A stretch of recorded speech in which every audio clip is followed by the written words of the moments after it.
CM YS Jagan పాలనలో చేపట్టిన అభివృద్ధిపై చర్చకు రావాలని టీడీపీ నేత నారా లోకేష్ కు సవాల్ విసిరితే ఇప్పటివరకు రాలేదని మంత్రి సీదిరి అప్పలరాజు అన్నారు.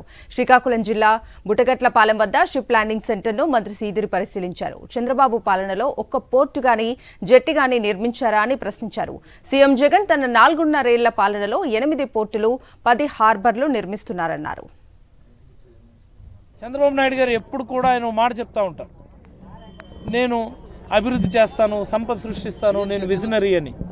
మరి మీ విజనరీ అంతా మత్స్యకారుల విషయంలో ఏమైందని నేను అడుగుతా ఉన్నాను. 14 సంవత్సరాలు ముఖ్యమంత్రి సమయంలో ఎక్కడ కానీ ఒక హార్బర్ కానీ పోర్ట్ కానీ శంకుస్థాపన కానీ ప్రారంభం కానీ మీరు ఎందుకు చేయలేదు, ఎందుకు చేయలేకపోయారు?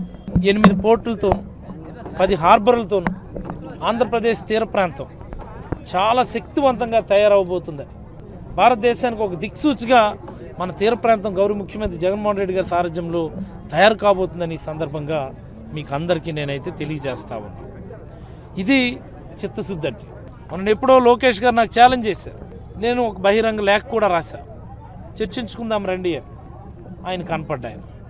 మళ్ళీ అడుగుతా ఉన్నా, నీకు దమ్ముంటే మీ నాన్నగారు నిర్మించినా లేదా శంకుస్థాపన చేసినా ప్రారంభం చేసినా ఏ ఒక్క హార్బర్ ముందు కానీ పోర్టు ముందు కానీ దిగి ఒక ఫోటో తీసి పెట్టి చాలు, నేను రాజకీయాలు విడిచిపెట్టేస్తాను.